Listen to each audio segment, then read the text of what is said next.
Estamos de volta com o Dedinho de Prosa e estou aqui batendo um papo maravilhoso com o meu colega de bancada do Correio Debate, Heron Cid César Madri.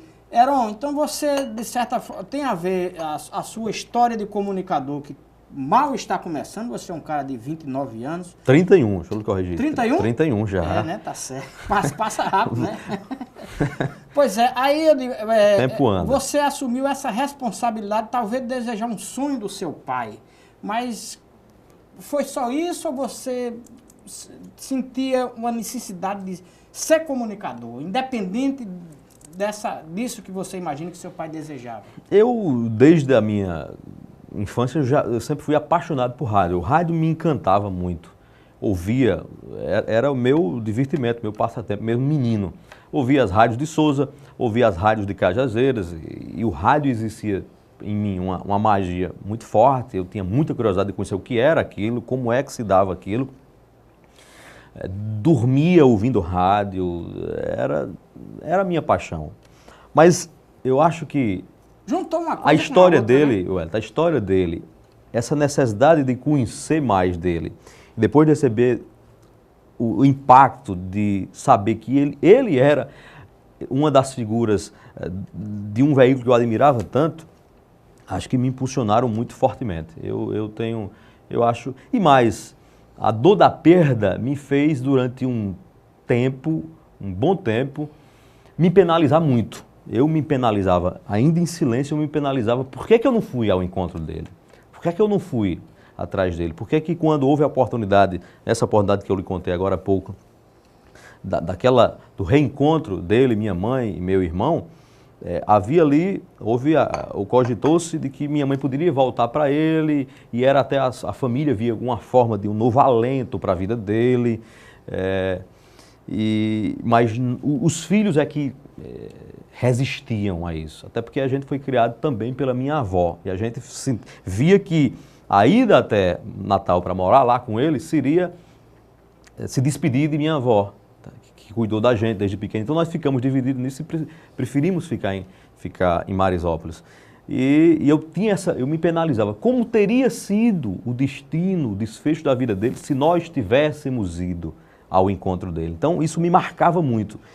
E eu ia alimentando esse outro lado, de tentar, quem sabe, dar continuidade ao que ele não fez, ao que ele não pôde. Eu comecei a sentir a necessidade de seguir a profissão dele. Heron, você tem alguma lembrança material do seu pai, uma fita gravada? Você já ouviu a voz dele? Já ouvi. Depois da morte dele, minha mãe trouxe os recortes de jornais e trouxe gravações de programas de rádio. E tinha vinhetas dele. Na viagem que eu fiz a Mossoró, que estive com a primeira família dele, eu recebi muito material de VHS, documentários que ele gravava. Recebi inclusive também de um colega dele que fazia esses trabalhos com ele, recebi áudio dele. Ainda preciso degravar para um material mais novo, DVD e CD. Mas tem um material dele, material de imprensa, material escrito e material da voz dele também. Certo. Em que momento, Heron, você é de Marisópolis, não é isso? Conta um pouco da sua infância em Marisópolis, antes da gente começar a história do profissional, que é muito curta, mas já é grande o suficiente para a gente desenrolar. Eu nasci por circunstâncias em Souza, porque Marisópolis não tinha e nem tem até hoje maternidade, então todo mundo tem que nascer na cidade mais próxima, que é Souza, mas eu fui criado desde os primeiros dias de vida em Marisópolis. Minha infância em Marisópolis, Wellington, foi uma infância de menino pobre, criado por uma mãe solteira, né, uma funcionária pública, um irmão, ela teve eu e meu irmão, Hernon, e com muita dificuldade, sobretudo porque numa cidade pequena, no sertão da Paraíba, uma mãe sem um marido ter que criar 2 filhos já é uma grande odisseia. E minha mãe sofreu muitas dificuldades para nos criar. Minha mãe vendia de porta em porta para ajudar na criação os produtos da Avon, porta em porta. E lembro que muitas vezes aqui o carro da Avon chegava e ela não tinha o dinheiro que era para ter naquele dia arrecadado da venda. Mas minha avó foi um sustento, uma coluna importante nessa criação.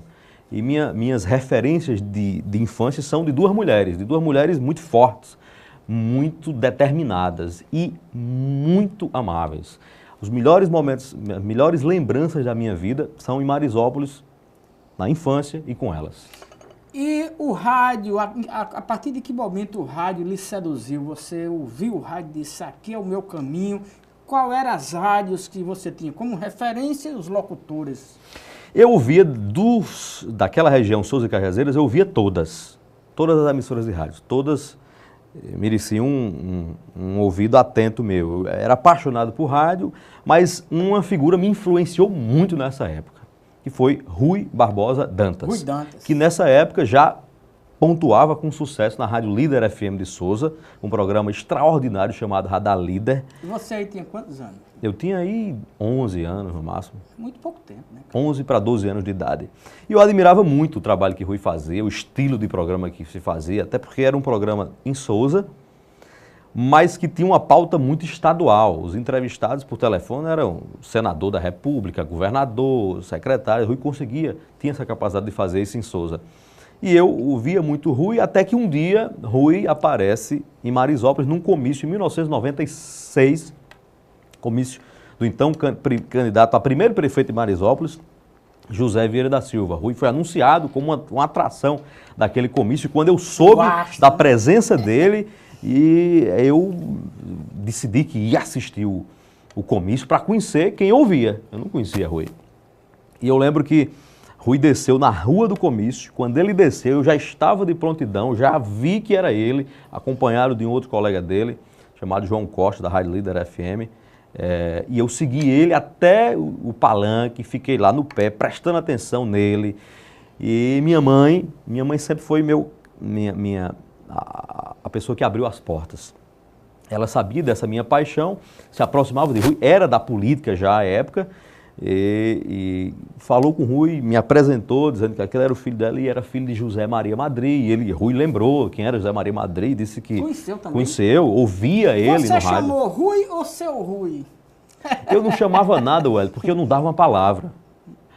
A característica mais marcante de minha vida inteira, até chegar na universidade, era a timidez. E era? Eu era tímido ao ponto de me esconder de uma visita que chegava à minha casa. Eu me escondia numa rede e me enrolava na rede para fingir, não sei, para fingir que não estava acordado. Quando não tinha jeito, que era um parente que estava lá, eu corria para o quintal de casa, que tinha 2 frondosos pés de siriguela, e me escondia no último galho do pé de siriguela para ninguém me achar. Como a gente diz. Vergonha, timidez.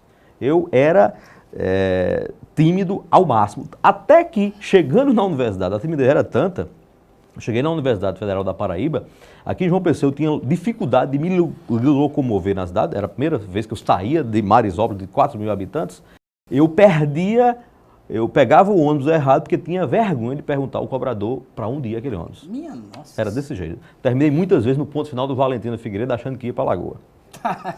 Sim, mas aí apresentou a Rui e Rui, como foi que ele reagiu? Ele foi simpático? Muito. Até porque ele soube lá no comício de que uma música que estava tocando, uma paródia que estava tocando no comício, era de minha autoria. E eu acho que ele chamou a atenção. Uma música. E você é compositor também? Eu fiz várias. Sabendo, não, essa é nova.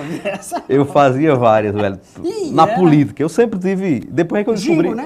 Jingo, né? Jingo, e Rui soube que eu fiz aquela música, e a música estava sendo tocada no momento do discurso dele. Ele citou, no meio do discurso, que aquela música era de Heron Cid, que ele acabava de conhecer, Heron Cid César, filho de José Maria Madri e tal. Então ele gostou do encontro e disse à minha mãe, olhe, leve ele para a rádio. Ih, rapaz. Leve ele para a rádio. Você ouviu ele dizendo isso? Vi, eu estava do lado. Aí quando ele disse, leva esse menino na rádio, o que foi que ele passou pela cabeça? Pronto. É minha eu vou conhecer o que eu tanto queria, né? E minha mãe levou para o estúdio da rádio Líder FM de Souza, acho que um mês depois, nas minhas férias, e minha mãe me deixou na sala de Rui, que era uma pequena sala, um escritório, onde ele redigia e comandava a equipe de repórteres dele. E Rui passou, e eu fiquei ali o tempo inteiro calado, assistindo Rui redigir as manchetes do programa. Você era mais ou menos como aquela sua filha, que é bem caladinha. Exatamente, como ela. Não dava uma palavra se alguém não me perguntasse. Mas, e ali Rui vem enquanto dizia, olha, estou fazendo isso, estou ligando para não sei quem. E eu percebi o movimento, até que meio dia ele me leva para o estúdio da rádio, me coloca do lado dele, no estúdio da rádio, passa a apresentar as manchetes do do Radalid. Naquele dia foi um dos mais importantes da minha vida, porque ali eu estava conhecendo esse mundo e nunca mais titubeei em relação ao que eu queria fazer na minha vida. Você já tinha vontade de ser comunicador ali, mas como era que você resolvia esse conflito na sua cabeça? Bom, eu quero ser um comunicador, mas sou extremamente tímido. Essa resposta você vai dar daqui a pouco, porque a gente vai fazer um breve intervalo.